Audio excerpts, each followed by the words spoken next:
పక్షమున మీ అందరికి తెలియపరుస్తున్నాను. హల్లెలూయా హల్లెలూయా హల్లెలూయా అనగా నీ పక్కన ఉన్నటువంటి అపవాది వెళ్ళిపోతుంది. పాట పాడుతున్నాము అంటే నీతో పాటు వచ్చిన అపవాది వెళ్ళిపోతుంది. అంతేగాని ఏం పాడతాంలే పాడదాం అన్నట్టుగా ఉండకూడదు. నువ్వు పాడుతున్నావు అంటే నీలో ఉన్న ఆత్మ కార్యము పనిచేయాలి. హల్లెలూయా హల్లెలూయా దేవునికి మహిమ కలుగును గాక. క్వశ్చన్ వేస్తున్నాను, ఒక ప్రశ్న వేస్తున్నాను, బాగా గమనించండి. మనము ఎవరము? మనము ఎవరము? Question mark. మనము ఎవరము? ఇంకా ఇంకా ఇంకా మీకు తెలిసినవి త్వరగా త్వరగా ఇంకా దగ్గరికి వచ్చారు. ఇంకా ఇంకా మంచిది. దేవునికి మహిమ కలుగును గాక. మనము ఎవరము? Question mark. దినం దేవుడు అడుగుతున్నాడు. మనము ఎన్నుకున్నటువంటి జనాంగం. అందరికీ తెలుసు, ఇజ్రాయేలు ప్రజలు దేవుని చేత ఎన్నుకోబడ్డారు. ఇది సత్యం, తెలుసా? అయితే ప్రవక్త ద్వారా బయలుపరచబడినటువంటి మాటను గమనించినట్లయితే యెషయా గ్రంథము 43వ అధ్యాయము, యెషయా గ్రంథము 43వ అధ్యాయము 20వ వచనము 21వ వచనాన్ని గమనిద్దాం. గట్టిగా అమ్మా. నేను ఏర్పరచుకొనిన ప్రజలు త్రాగుటకు అరణ్యములో నీళ్లు పుట్టించుచున్నాను, ఎడారిలో నదులు కలగజేయుచున్నాను, అడవి జంతువులను, అడవి కుక్కలను, నిప్పు కోళ్లను. హల్లెలూయా. ఏవి కనపరుస్తున్నాయండి? ఏవి కనపరుస్తున్నాయి? మళ్ళా చదువమ్మా. అడవి జంతువులను, అడవి కుక్కలను, నిప్పు కోళ్లను నన్ను గణపరచు. నా నిమిత్తము నేను నిర్మించిన జనులు నా స్తోత్రమును ప్రచురము. హల్లెలూయా. ఏమని వ్రాయబడి ఉందండి అక్కడ?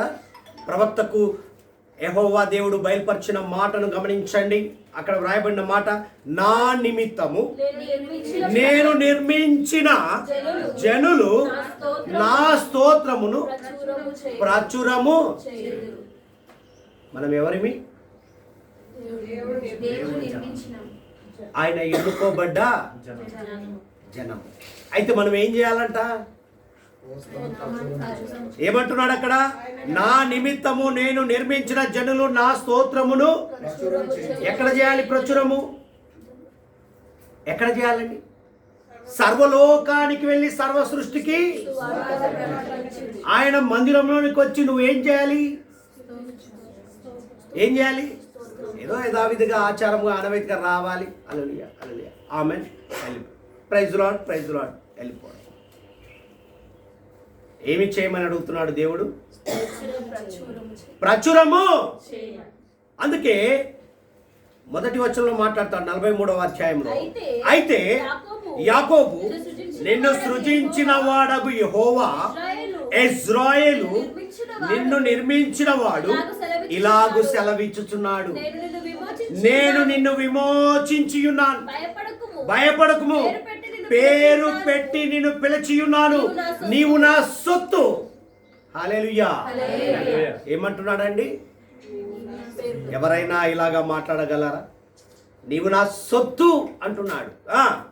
నీవు జలములలో బడి దాటునప్పుడు నేను నీకు తోడయ్యుందును, నదులలో బడి వెళ్ళునప్పుడు అవి నీ మీద పొర్లిపారవు, నీవు అగ్ని మధ్యను నడుచునప్పుడు కాలిపోవు, జ్వాలలు నేను కాల్చవు. యెహోవానగు నేను నీకు దేవుడను, ఇశ్రాయేలు పరిశుద్ధుడనైన నేనే నిన్ను రక్షించువాడను. నీ ప్రాణ రక్షణ క్రయముగా ఐగుప్తును ఇచ్చియున్నాను, నీకు బదులుగా కూషును సేబాను ఇచ్చియున్నాను. హల్లెలూయా. అంటే ఏంటి అర్థము? ఇక్కడ రాయబడిన మాట ఏంటి? నీవు జలములలో బడి, నువ్వు నడుస్తున్న ప్రయాణము, నువ్వు జీవిస్తున్న విధానము, నువ్వు రోజు దినచర్యలో కొట్టమిట్టాడుతున్నటువంటి చర్యలు ఏంటి? ఉదయం లేచినప్పటి నుంచి దేవునికి మొరపెట్టిందంటే, అయ్యా ఈ దినము నన్ను కాపాడు నాయన, నా బిడ్డలను కాపాడు తండ్రి, అయ్యా నా పని నిమిత్తం, అయ్యా నాకున్న శోధన వేదన బాధ ఎక్సెట్రా అవన్నిటి నుండి అధిగమించే స్థితికి నేను తీసుకువెళ్తాను. నువ్వు వెళ్తున్న ప్రవాహం ఎటువంటిదో తెలుసా? నువ్వు జయించలేనిది, నువ్వు నా సొత్తు కాబట్టి నేను ముందుండి నడిపిస్తాడు. హల్లెలూయా. జలములలో బడి దాటునప్పుడు నేను నీకు తోడయ్యుందును అంటే అటువంటి సమస్యల్లో, అటువంటి పరిస్థితుల్లో వెళ్తున్న ప్రతి చోటల్లా నేను ఉంటానంటున్నాడు. నదులలో బడి వెళ్ళినప్పుడు అవి నీ మీద, నదులలో అంటే నదుల్లాంటి ఊబి సమస్యలు మనకుండేటి ఏంటి? అవే. ప్రతి మనిషిని కదిలించండి, సమయం సరిపోదు. వ్యక్తిగత జీవితంలో నువ్వు ఎదురాడుతున్నటువంటి ప్రతిదీ నదుల్లాగా పోలుస్తున్నాడు. నీవు అగ్ని మధ్య నడుచున్నప్పుడు కాలిపోవు, జ్వాలలు. ముగ్గురు వ్యక్తులు ఎవరండి? రక్షించినా రక్షించకపోయినా ఏమంటాడు? నువ్వే మమ్మల్ని రక్షించువాడు. నిరీక్షణ. కాలిపోయారా? మరి వారినే రక్షించిన దేవుడు, నీవు నా సొత్తు అని పిలుస్తున్న దేవుడు నిన్ను రక్షించడా? ఒకసారి గమనించండి. ఇక్కడ రాయబడిన మాట చూడండి. యెహోవానగు నేను నీకు దేవుడను, ఇశ్రాయేలు పరిశుద్ధ దేవుడనైన నేనే నిన్ను రక్షించువాడను. నీ ప్రాణ రక్షణ క్రయముగా ఐగుప్తుని ఇచ్చియున్నాను, నీకు బదులుగా. హల్లెలూయా. ఎందుకు ఈ మాటలు మాట్లాడుతున్నాడు దేవుడు? ఇశ్రాయేలు ప్రజలను ఉద్దేశించి ఇక్కడ మాట్లాడుతున్న మాట ఏంటంటే, మనము ఎన్నుకున్న వారిమి కాబట్టి మనల్ని ఇశ్రాయేలు అని సంబోధిస్తున్నాడు. హల్లెలూయా. ఇక్కడ జరిగింది బయలుపరిచాడు. ఐగుప్తులో బానిసత్వంలో ఉన్నటువంటి ప్రజలను, వారిని ఏం చేశారు? ఇశ్రాయేలు ప్రజలను వారిని ఏం చేస్తున్నాడంటే విడుదల చేస్తూ, వారు చేసినటువంటి జర్నీలో జరిగిన క్రమమును గుర్తు చేస్తున్నాడు. మనం ఎవరము? ఓ ఇశ్రాయేలు, మారిన ఇశ్రాయేలుగా నేను చూడాలనుకుంటున్నాను. ఈ దినము గుర్తు చేస్తున్నాడు, నువ్వు ఎవరు, మనము ఎవరము. ఎందుకు ఈ మాటలు మాట్లాడుచున్నాడో చూద్దామండి. ఇక్కడ వ్రాయబడిన మాట చూస్తే 43వ అధ్యాయము యెషయా గ్రంథం 7వ వచనాన్ని ఒకసారి చూడమ్మా. నా మహిమ నిమిత్తము నేను సృజించిన వారిని, నా నామము పెట్టబడిన వారందరినీ తెప్పించుము. నేనే వారిని కలుగజేస్తుని, వారిని పుట్టించువాడను నేనే. ఏమంటున్నాడు? నేనే వారిని కలుగజేస్తుని, వారిని పుట్టించువాడను. అన్నీ నాకు తెలుసు. నువ్వేంటో, నీ స్థితి ఏంటో, నీ పరిస్థితి ఏంటో నాకు అన్నీ తెలుసు. కాబట్టి ఏం చెప్పకు. ఎందుకు ఈ మాట గుర్తు చేస్తున్నట్టే, మనం ఎవరిమో గుర్తు చేస్తున్నాడు దేవుడు. అంతే, ఏం లేదు అక్కడ. ఈ దినాంశము ప్రియమైన దేవుని బిడ్డలారా, మనము ఎవరము? హల్లెలూయా. మనము ఎవరము? దేవునికి మహిమ కలుగును గాక. ప్రియమైన దేవుని బిడ్డలారా, ఇక్కడ గమనించండి, దేవుడు మాట్లాడుచున్న మాట క్షుణ్ణంగా గమనించండి. ద్వితీయోపదేశ కాండంలో మాట్లాడతాడు చూడండి. 7వ అధ్యాయము, ద్వితీయోపదేశ కాండం 7వ అధ్యాయము 6వ వచనాన్ని చూసినట్లయితే ఏమంటున్నాడమ్మా? నీవు నీ దేవుడైన యెహోవాకు ప్రతిష్ఠిత జనము. నీ దేవుడైన యెహోవా భూమి మీద ఉన్న సమస్త జనముల కంటే నిన్ను ఎక్కువగా ఎంచి నిన్ను తనకు స్వకీయ జనముగా. మనము అన్నాడా, అందరూ అన్నాడా? మెన్షన్ చేశాడు. ఏమని? నిన్నుగా చూడాలని దేవునికి కోరిక. ఏమంటున్నాడండి? ఏమంటున్నాడు అక్కడ చూడండి. నీవు నీ దేవుడైన యెహోవాకు ప్రతిష్ఠిత జనము. నీ దేవుడైన యెహోవా భూమి మీద ఉన్న సమస్త జనముల కంటే నిన్ను ఎక్కువగా ఎంచి నిన్ను తనకు స్వకీయ జనముగా. హల్లెలూయా. మనం ఎవరిమండి? ఆషామాష వ్యక్తులమా? అనుకోవచ్చు, ఏమి పుట్టుకరా బాబు, ఎందుకు పుట్టాడో తెలియదు. నీకేం తెలుసు? నువ్వు అనడం ఈజే. ఎందుకు పుట్టాడో పుట్టించాడో ఆయనకు తెలుసు. హల్లెలూయా. మనం మాట అనడం ఈజీ. మనము అదేంటండి నా ఇంటెన్షన్, ఏమి ఇంటెన్షన్ అన్ని పక్కకు పెట్టమంటున్నాడు దేవుడు. ఏమంటున్నాడు ఇక్కడ? నిన్ను ఎక్కువగా ఎంచి. ఆయన ఎక్స్పెక్టేషన్స్ ఎక్కువ అండి. ఆయన ఆలోచన విధానం ఎక్కువ, ఆయన తలంపులు ఎక్కువ. నీ తలంపులు, నీ ఆలోచనలు అన్ని చిన్న చిన్న దొడ్డవి, చిన్న చిన్న తలంపులు. ప్రేమైన దేవుని సంగమా, ఈ పునరుద్ధానం మా దేవుడు మాట్లాడుచున్నాడు. నిన్ను ఏమంటున్నాడు? ఎక్కువగా ఎంచి నిన్ను తనకు స్వకీయ జనముగా ఏర్పరచుకున్నాడండి. ఏదో అందరిలాగా అనుకుంటున్నావేమో. నువ్వు వేరు, లోకంలో ఉన్నవారు వేరు. హల్లెలూయా. దేవునికి మహిమ కలుగును గాక.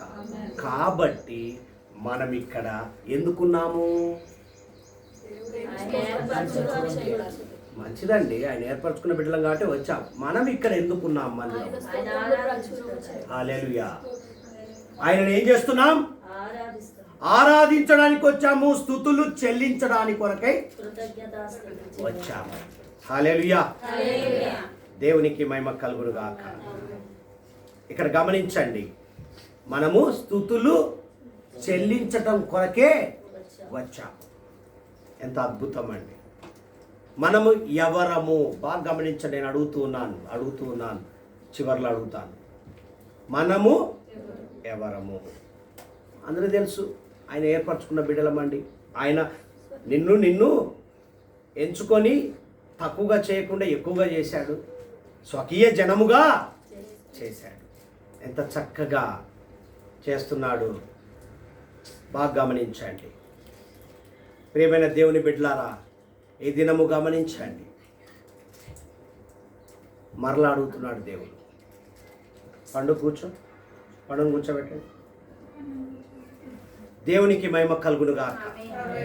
ప్రియమైన దేవుని బిడ్డలారా, ఈ దినము దేవుడు అద్భుతంగా మనము స్తుతులు చెల్లించటానికి కొరకే ఇక్కడ మనల్ని ఏర్పరచుకున్నాడు. హల్లెలూయా. ఏం చేస్తున్నాడు? స్తుతులు ఏర్పరచుకున్నాడు ఆయన. కాబట్టి 24వ కీర్తనలోనికి వెళ్దాం. 24వ కీర్తనలో మనము ఉత్తరపత్రంలో చదువుకున్నాము కదా. చదువుకున్నామా? ఎంత గొప్పగా దావీదు కీర్తనకారుడు తన వ్యక్తిత్వ జీవితంలో, తన అనుభవ జీవితంలోనికి వెళ్ళి మాట్లాడుతున్న మాటను చూద్దాం. 7వ వచనం చదవమ్మా. గుమ్మములారా మీ తలలు పైకెత్తుకొనుడి, మహిమగల రాజు ప్రవేశించున్నట్లు పురాతనమైన తలుపులారా మిమ్మల్ని లేవనెత్తుకొనుడి. గుమ్మములారా అంటే ఎవరు? మీరే. గుమ్మములారా. బాగా గమనించండి.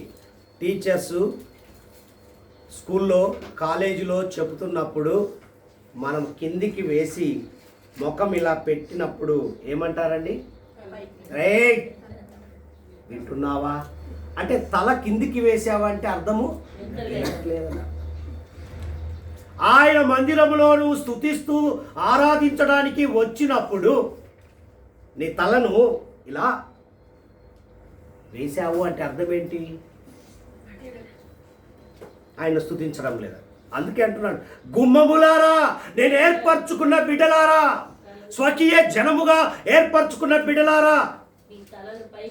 తలలు పైకి ఎప్పుడెత్తుతాం?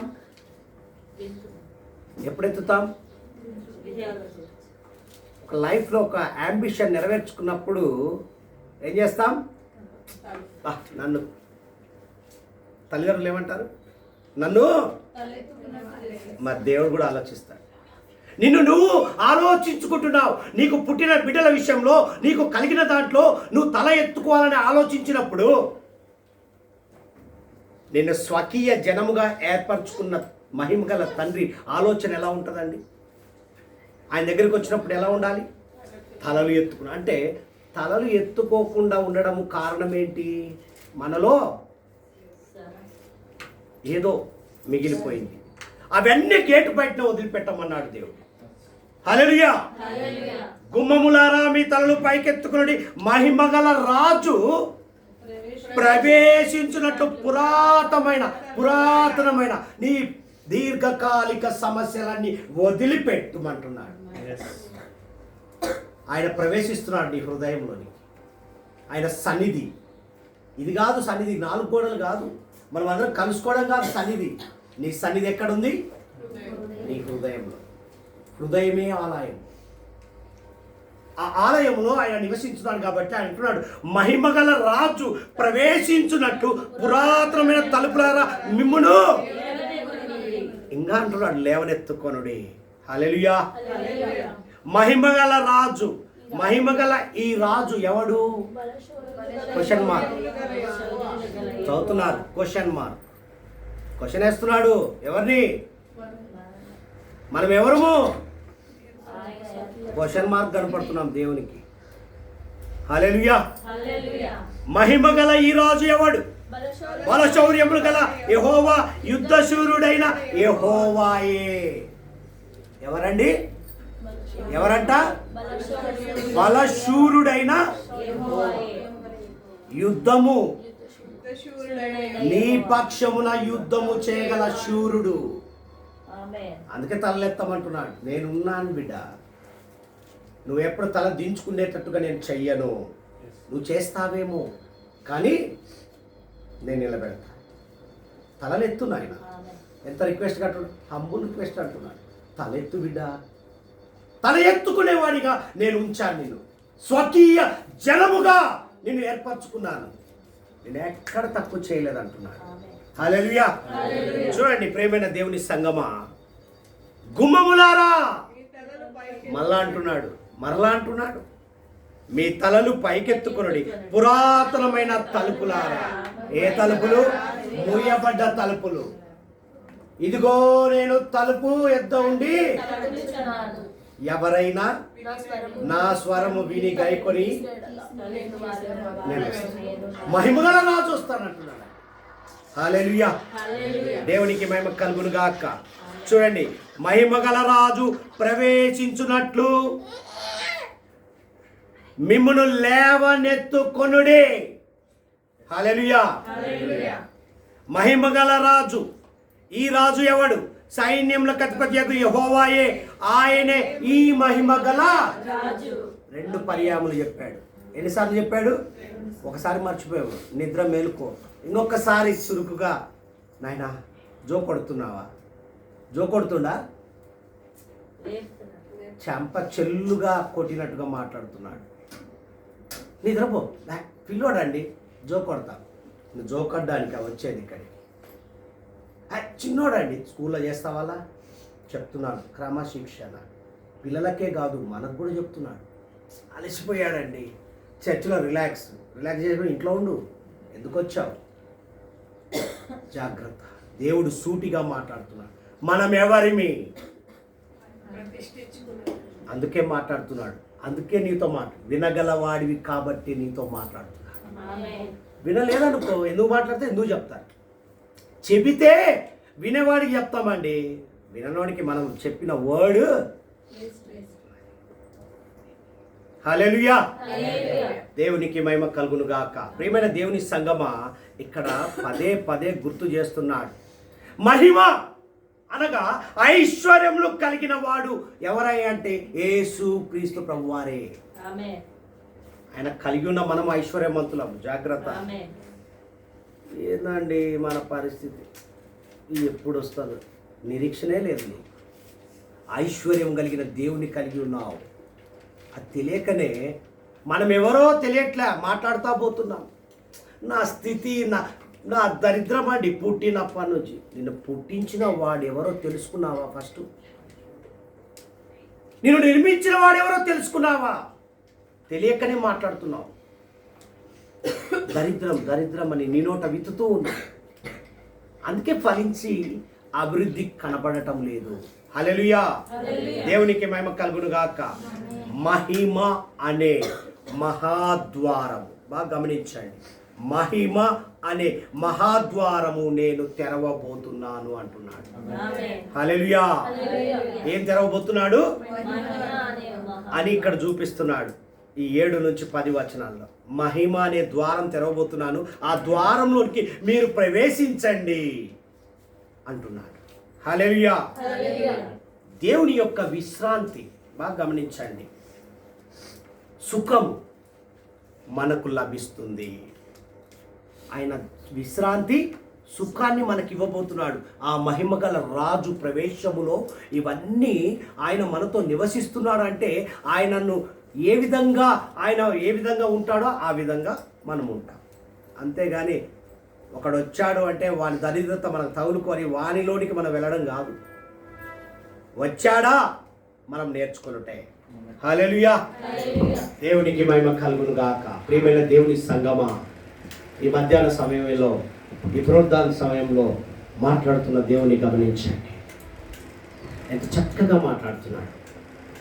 మనము పదే పదే అడుగుతున్నాను, మనము అది గుర్తుంటే చాలు.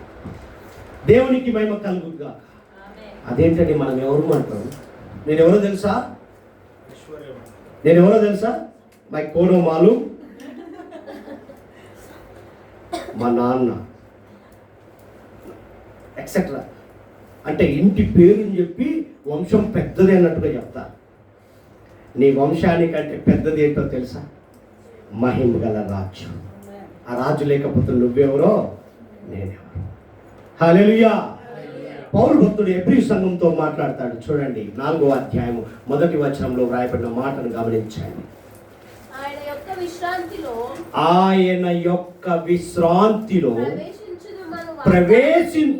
ప్రవేశించుదమను వాగ్దానమును ఇంకా నిలిచి ఉండగా మీలో ఎవడైనను ఒకవేళ ఆ వాగ్దానము పొందకుండా తప్పిపోనేమో అని భయము. హల్లెలూయా.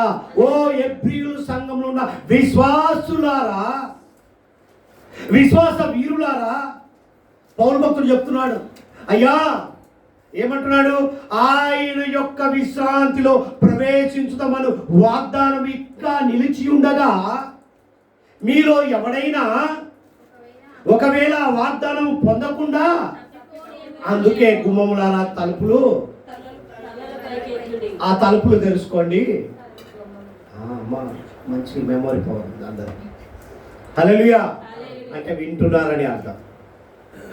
దేవునికి మహిమ కలుగును గాక. అందుకే మాట్లాడుతున్నాడు 4వ అధ్యాయం 1వ వచనంలో, ఒకవేళ ఎవరైనా తప్పిపోతారేమో, త్రోవ తప్పిన వారిగా ఉంటారేమో అని మాట్లాడుతున్నాడు. హల్లెలూయా. దేవునికి మహిమ కలుగును గాక. దేవుని మహిమలో ఏముంటుందండి? దేవుని మహిమలో ఏముంటుంది చెప్పాలి, మీకు తెలిసిన వరకు చెప్పాలి. ఆయన మహిమలో ఏం పొందుకుంటాం? స్తుతి ఆరాధన. ఆయన మహిమ నీ మీద కుమ్మరింపబడినప్పుడే నువ్వు మమేకమై నువ్వు ఏం చేస్తున్నావో తెలియదు. అంటే ఏంటి? లోకరీత్యా కాదు, ఆయన మందిరములో స్థుతిలోనికి వెళ్తావు. అంటే ఆయన ఒక మంచి పని చేసినప్పుడు చేస్తావు, అబ్బా అబ్బా థ్యాంక్స్ అని ఎన్నిసార్లు చెప్తావు? కనపడ్డప్పుడు ఓకే లేచినా థ్యాంక్స్. మరి దేవునికి చెప్పావు, వారమంతా కాపాడిన దేవునికి స్థుతి అంటేనే ఆయన మహిమను పొందుకొని నువ్వు స్థుతి చెల్లించుట, ఆరాధనలో పాలు పంచుకుంటా అంటే ఆయన చేసిన మేలు ఉపకారాలు నువ్వు వ్యక్తపరచడం. హల్లెలూయా. ఆయన దేవుని మహిమలో స్థుతి ఆరాధనను పొందుకుంటా. హల్లెలూయా. పరిశుద్ధత అనగా విధేయతగా జీవించడమే. పరిశుద్ధంగా చూడండి, ఏదైనా వస్తువు తెచ్చుకున్నప్పుడు కడుగుతాం, కడిగి తింటాం, చేతులు కడుక్కుంటాం. పరిశుద్ధత అందరూ తెలుసు. కరోనా వచ్చినప్పుడు ఏం చేశాం? శానిటైజర్, చేతులు కడిగి రఫ్ అయిపోయాయి కదా. బట్టలు పరిశుద్ధత అంటే నిన్ను నీవు జీవించుట కొరకు, నువ్వు బ్రతుకుట కొరకు పరిశుద్ధత చూపిస్తున్నావు. నిన్ను సృష్టించిన దేవుని స్వకీయ జనముగా చేసుకున్నటువంటి దేవునికి నువ్వు పరిశుద్ధతగా ఉన్నావా? హల్లెలూయా. మనం ఎవరిని గుర్తు చేస్తాం అప్పుడప్పుడు మధ్యలో మసాలా. హల్లెలూయా. పరిశుద్ధత అనగా విధేయత నేర్చుకుంటాం. ఈ దినము గమనించండి, మహిమ అంటే బంగారము. ఏంటండి? బంగారం అనే సాదృశ్యాన్ని దేవుడు చూపిస్తున్నాడు. ఇక్కడ గమనించండి, ఎవరు గొప్పవారు అంటే ఈ విశ్వాసములో బంగారము గొప్పది కాదు. బాగా గమనించండి, మనం ఈ లోకంలో బంగారం అంటే బంగారం వేసుకున్న వ్యక్తిని చూస్తే అబ్బా ఉన్నవాడు, కానీ ఈ లోకంలో గొప్పది కాదు. ఏమంటున్నాడు తెలుసా? యేసుక్రీస్తు ప్రభువారే గొప్పవాడు. అన్నిటికీ మించి గొప్పవాడు ఎవరయ్యా అంటే దేవునికి మహిమ కలుగునుగా. మహిమ నుండి అధిక మహిమలోనికి వెళుదుముగాక. ఈ దినము దేవుడు మాట్లాడుచున్నాడు, మరలా అంటున్నాడు, మనము ఎవరము? కీర్తన గ్రంథంలోనికి వెళ్దాం. 24వ కీర్తనలోనికి వెళ్దాం. 24వ కీర్తనలో దేవుడు మాట్లాడుచున్న మాట విన్నాం. భూమియు దాని సంపూర్ణతయు లోకమును దాని నివాసులను యెహోవాయే. భూమియు దాని సంపూర్ణతయు లోకమును దాని నివాసులను అన్ని నావే అంటున్నాడు. బాగా గమనించండి, ఆయన సముద్రముల మీద దానికి పునాది వేసెను, ప్రవాహ జలముల మీద దాన్ని స్థిరపరచెను. యెహోవా పర్వతమునకు ఎక్కదగిన వాడు ఎవడు? క్వశ్చన్ మార్క్ కనపడుతుంది అక్కడ. బాగా గమనించండి, ఆయన పరిశుద్ధ స్థలములలో నిలవదగిన వాడు ఎవడు? క్వశ్చన్ మార్క్ కనపడుతుంది. వ్యర్థమైన దాని యందు మనము ఎవరము? అర్థమైందా? క్వశ్చన్ కు జవాబు వచ్చింది అక్కడ. వ్యర్థమైన దాని యందు మనస్సు పెట్టక కపటముగా ప్రమాణము చేయకయు నిర్దోషమైన చేతులను శుద్ధమైన హృదయమును కలిగి యుండువాడే. చదవమ్మా. వాడు యెహోవా వలన ఆశీర్వాదము నొందును, తనకు రక్షకుడైన దేవుని వలన నీతిమత్వము నొందును. ఆయన ఆశ్రయించువారు యాకోబు దేవా నీ సన్నిధిని వెతుకువారు. మనము ఎవరము? మర్చిపోయారు. పైన చదువు. వ్యర్థమైన పెట్టక కపటముగా నిర్దోషమైన శుద్ధమైన. దేవుడు ఎదురు చూస్తున్న మాట ఏంటి? నిర్దోషమైన ఇంకా నువ్వు ఎవరు బిడ్డ? ఎలా ఉండాలంటున్నాడు? ఎలా ఉన్నామంటున్నాడు? గట్టిగా అంటే నువ్వు నిర్దోషివి కాదా? శుద్ధ హృదయం లేదా నీలో? ఉంటే గట్టిగా చెప్తావు. చెప్పలేము. యెషయా భక్తుడు మాట్లాడుతున్నాడు. యెషయా ప్రవక్తకు బయలుపరిచిన మాటలు 59వ అధ్యాయంలోనికి వెళ్దాం. యెషయా గ్రంథము 59వ అధ్యాయానికి. రక్షింప నేరకయుండునట్లు యెహోవా హస్తము కురచకాలేదు, విననేరకయుండినట్లు ఆయన చెవులు మందము కాలేదు. మీ దోషములు మీకును మీ దేవునికి అడ్డముగా వచ్చాను, మీ పాపములు ఆయన ముఖమును మీకు మరుగుపరచను కనుక ఆయన ఆలకింపక మీ చేతులు రక్తము చేతను మీ వేలు దోషము చేతను అపవిత్రపరచబడి ఉన్నవి, మీ పెదవులు అబద్ధములాడుచున్నవి, మీ నాలుక కీడును బట్టి. మనం ఎవరమో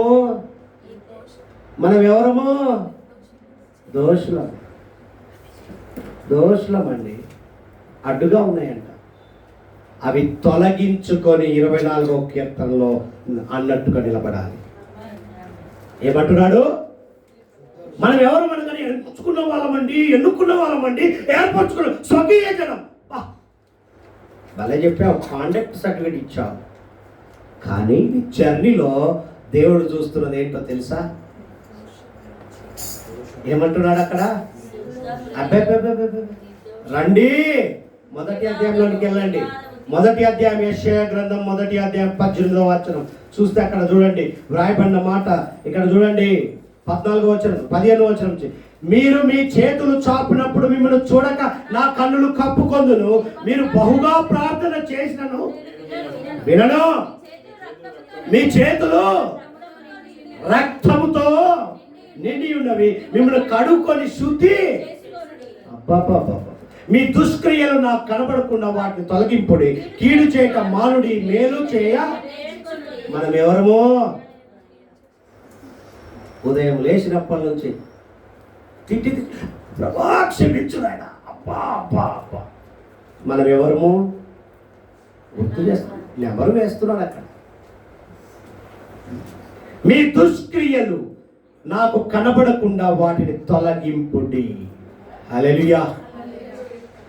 కీడు చేయటం మానుడి, మేలు చేయ నేర్చుకుని, న్యాయము జాగ్రత్తగా విచారించుడి, హింసింపబడు వానిని విడిపించుడి, తండ్రి లేని వానికి న్యాయము తీర్చుడి, విధవరాలి పక్షంగా వాదించుడి, యెహోవా ఈ మాట సెలవిచ్చుచున్నాడు. రండి, ఆ క్వాలిటీస్ అన్నిటినీ మీ దగ్గర ఉన్నాయి. రండి. ఎందుకు ఆదివారం సన్నిధికి రండి అంటే మన వివాదాన్ని, అంతేగాని హల్లెలూయా క్షమించయ్యా అయిపోయా మళ్ళా పోతాం వివాదమే. అందుకే అంటున్నాడు ఇక్కడ. ఏమంటున్నాడో తెలుసా? చూడండి, యెహోవా ఈ మాట సెలవిచ్చుచున్నాడు, రండి మన వివాదము తీర్చుకుందాము. మీ పాపములు రక్తం వలె ఎర్రవి అయినను అవి హిమము వలె తెల్లబడును. నా దగ్గరకు వస్తే పాపం విడిచి పరిశుద్ధతలోనికి వెళ్తావు. హల్లెలూయా. కెంపు వలె ఎర్రని అయినను అవి గొర్రెపచ్చు వలె తెల్లని వగును. మీరు సమ్మతించి నా మాట వినిన ఎడల మీరు భూమి యొక్క. మనం ఎవరము? బానిసత్వం నుంచి విడుదల చేసి పాలు తేనెలు ప్రవహించు దేశం తెచ్చాడు, కానీ బుద్ధి పోలేదే. మారిన ఇశ్రాయేలుగా దేవుడు చూడాలనుకుంటున్నాడు. ఇశ్రాయేలు అని సంబోధించిన దేవుడు నువ్వు ఎవరో గుర్తు చేస్తున్నాడు. ఇలా నిన్నుగా మాట్లాడుతున్నాడు. హల్లెలూయా. అందుకే అంటున్నాడు, మీరు సమ్మతించి లోబడి నా మాట వినిన ఎడల మీరు భూమి యొక్క. సమ్మతింపక తిరుగుబడిన ఎడల అన్ని చెప్పాడు. మనము ఎవరము? ఎన్నుకోబడ్డ జాబితాలో ఉన్నవారిని కాబట్టి మనం ఏం చేయాలంట? రండి 24వ కీర్తనలోనికి వెళ్దాం. ఏం చేయాలో చెప్తున్నాడు దేవుడు. హల్లెలూయా, దేవునికి మహిమ కలుగును గాక. దేవుడు చక్కగా మాట్లాడుతున్నాడు ఈ దినం. ఎంతమంది నిజంగా ఇది నా కొరకే దేవుడు మాట్లాడాడు, నాతోనే మాట్లాడుతున్నాడు అనుకున్న వారందరూ నన్ను నేనెవరో గుర్తు చేశాడు దేవుడు అన్నట్టుగా నిలబెట్టును గాక. ఏమంటున్నాడో తెలుసా? అక్కడ 4వ వచనానికి వచ్చేసరికి వ్యర్థమైన దాని యందు పెడతామా? మనకు కావాల్సింది అది. వ్యర్థమైన వాటినే మనం మనసు పెట్టాలి. అప్పుడే నీకు ఆ రోజంతా గడుస్తుంది కదా కదా. సొల్లు అదే కావాలి మనకు. కానీ అక్కడ ఏమంటున్నాడు? నువ్వు ఎవరు? నేను ఏర్పరచుకున్న స్వకీయ జనము, నా సొత్తు. నువ్వు ఎలా ఉండాలి? నన్ను పోలి అని బాగా చెప్తావు. సమస్య లేదు. వ్యర్థమైన దాని యందు మనసు పెట్టకయు, కపటముగా ప్రమాణము చేయకయు. కపట ప్రేమలు ఉంటాయి మన దగ్గర. ఉట్టిగానే ప్రమాణాలు చేస్తా, అది ఇది తుస్సు ఏముండదు. ఉంటుందా? అన్నీ మాట అండి అంటాం, అనడము కాదు. మాట ఇచ్చావా? మాట ఇచ్చి నెరవేర్చిన గొప్ప దేవుణ్ణి కలిగి ఉన్నావు. మనం ఎవరిమి? వాగ్దానం ఇచ్చి వాగ్దానం నెరవేర్చిన వాగ్దాన పుత్రుడిని కలిగి ఉన్నాం, కారణ జన్ముని కలిగి ఉన్నాం. కానీ మాట ఇస్తే నెరవేర్చు. హల్లెలూయా, దేవునికి మహిమ కలుగును గాక. అందుకే అంటున్నాడు, వ్యర్థమైన దాని యందు మనసు పెట్టకయు, కపటంగా ప్రమాణము చేయకు, నిర్దోషమైన చేతులను శుద్ధమైన హృదయమును కలిగి ఉండువాడే. నువ్వెవరు? ఇలా ఉండాలి. నేనెవరు? పరిశుద్ధుణ్ణి, తండ్రి మాటకు లోబడి మానవ రూపం దాల్చి నన్ను నేను రిక్తునిగా చేసుకొని నీ కొరకు శిలువ యాగాన్ని భరించాను. నువ్వు ఏమైపోతావని మరలా తిరిగి వచ్చాను. లోబడ్డా? మరణానికి ఎలుకుపోకుండా మరణాన్ని అప్పగించుకున్న గొప్ప దేవుని కలిగి ఉన్నాం. ఎవరిని కలిగి ఉన్నాం? ఆయనలో ఉందా కపటము? ఆయనలో వ్యర్థం ఉందా? అవి ఏమి లేకుండా నీలో క్వాలిటీ చూడాలనుకుంటున్నాడు. పరిశుద్ధత, ఆయన మహిమ నీలో చూడాలనుకుంటున్నాడు. కాబట్టి నువ్వు ఎవరో, మనం ఎవరిమో గుర్తు చేస్తూ ఎలా ఉండాలంటున్నాడు? నిర్దోషమైన చేతులను శుద్ధమైన హృదయం కలిగి ఉండి వాడు యెహోవా వలన ఆశీర్వాదము. ఈ దినం అలా ఉందుము గాక. హల్లెలూయా. మొత్తం కీర్తన 24వ కీర్తన నీ జీవితంలో నెమరు వేసుకో. మనం ఎవరము? ఏర్పరచుకున్న బిడ్డలమండి. అప్పో ఆయన సొత్తు అండి, పేరు పెట్టి పిలిచాడండి. పేరు పెట్టి పిలిచాడు కాబట్టి నీకు చెప్తున్నాడు, నువ్వు ఎవరు బిడ్డ? నేను ఫలానా తండ్రి కొడుకునండి, ఫలానా మా అమ్మ, మా బ్యాక్గ్రౌండ్, నా బ్యాక్ ఎవరున్నారు తెలుసా? నీ బ్యాక్ ఎవరున్నది? లేకపోతే దేవుడికి అక్కర్లేదు, నేనున్నాను బిడ్డ. ఎవరున్నారు? హల్లెలూయా. అందుకే అంటున్నాడు, ఆయనకి ఎవరు కావాలంట? దేవుని యొద్దకు వచ్చి నిన్ను నీవు పరీక్షించుకోమంటున్నాడు. ఏమంటున్నాడు? పరీక్షించుకొని ఆరాధన చెయ్యి, కృతజ్ఞతస్తులు చెల్లించు. అప్పుడే అవి దేవుని యొద్దకు చేర్చబడతాయి. నీ ఆరాధన దేవుని యొద్దకు చేర్చబడాలి అంటే, నీ స్తుతులు దేవుని యొద్దకు చేర్చబడాలంటే, నీ మొక్కుబళ్ళు దేవుని యొద్దకు చేర్చబడాలంటే ఏం కావాలంట? నిర్దోషమైన చేతులు. ఏం కావాలి? నిర్దోషమైన చేతులు, శుద్ధమైన హృదయము దేవునికి కావాలంటున్నాడు. నేను ఎలాంటి వాడినో తెలుసా? నిర్దోషమైన చేతులు కలిగి శుద్ధమైన హృదయం కలిగి నీ మధ్యలోకి వచ్చాను. గుమ్మములారా తలలు పైకెత్తుడి. నేను ఎవరిని? నిర్దోషమైన చేతులు కలిగిన వాడు. నన్నందరూ దోషిని అప్పగించారే, నిర్దోషిగా మీ మధ్యలోనికి వచ్చాడు. ఎలా వచ్చాడు? మహిమతో వచ్చాడు.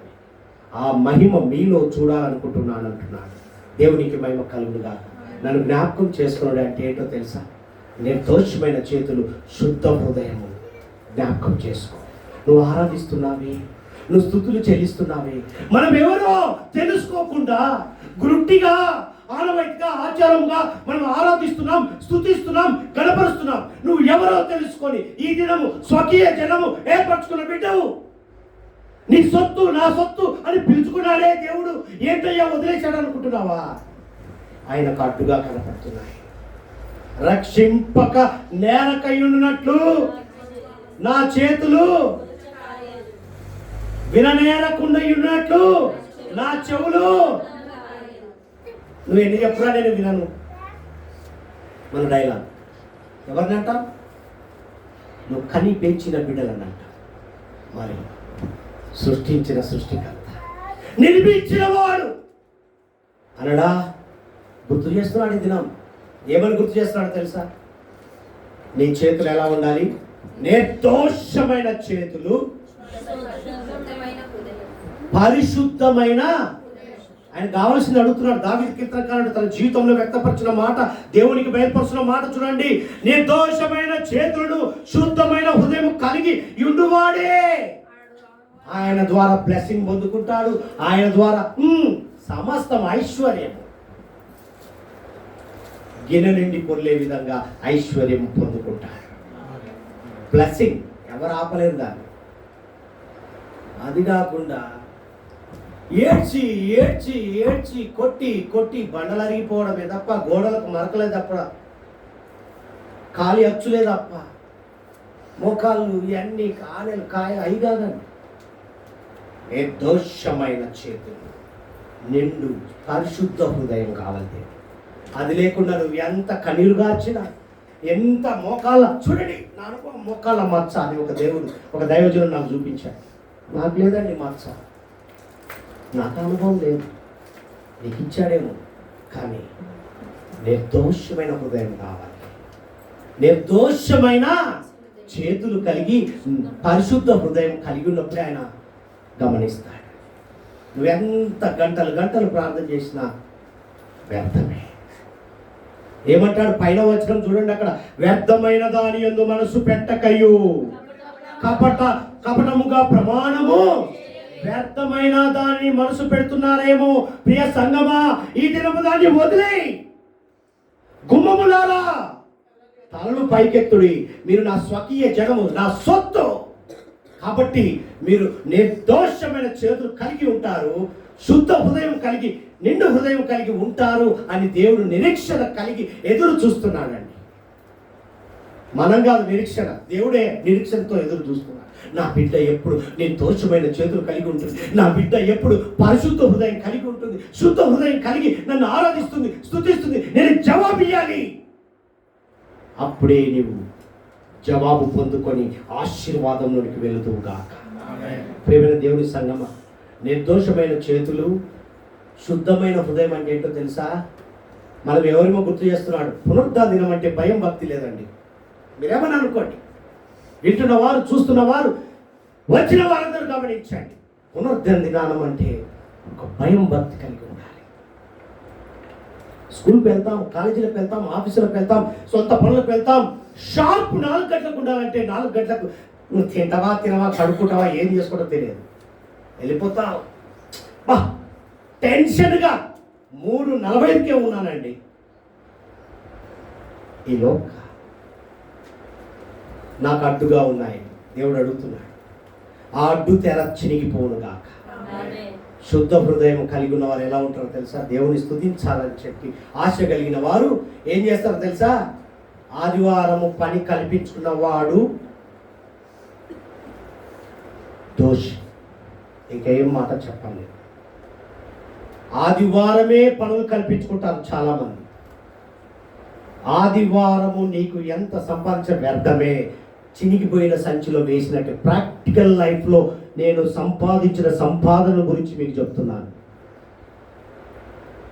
ఆదివారం అంటే మాకు పండుగ ఒకప్పుడు, ఇప్పుడు ఈ పండుగ వేరు.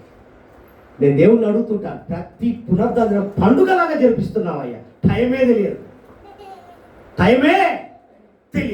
దేవునికి మహిమ కలుగును గాక. ఆదివారము 10 నిమిషాలకు 100 రూపాయలు వస్తాయండి.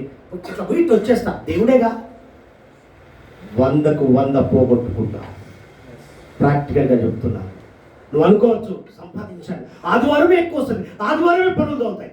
ఆదివారం వచ్చాక వాడు అపవాదే. జాగ్రత్త. దేవునికి ఎంత సమయం ఇస్తావో ఇస్తామండి. రోజు ఆఫ్లైన్ ఆన్లైన్ కొత్త ఇవన్నీ వేషాలు. శుద్ధ హృదయం కలిగిన వారు ఎలా ఉండాలి?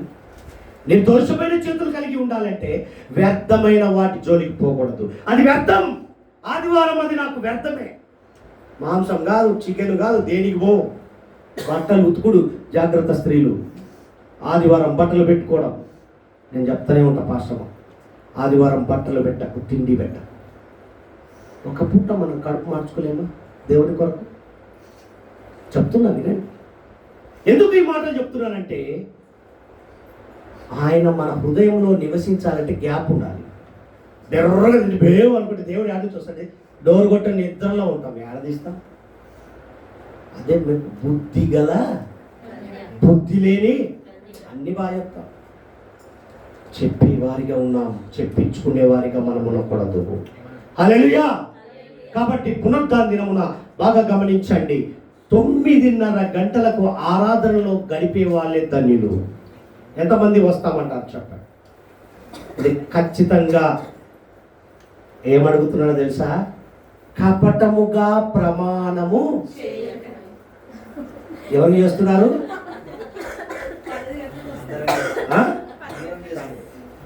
ఏమంటున్నాడు? కపటముగా అట్లీస్ట్ 10 గంటల కల్లా రండి. మనం త్వరగా వస్తే త్వరగా అన్ని కార్యములు జరుగుతాయి. కాబట్టి మన దేవుడే కదా, మన బడే కదా అనుకుంటే పోతే ఊరుకుంటాడా? గేట్ వేస్తారు, గెట్ అవుట్ అంటారు. ఆఫీస్కి వెళ్తే అప్సెట్ అవుతుంది. ఇవన్నీ గమనిస్తున్న మనం ఎవరిమి?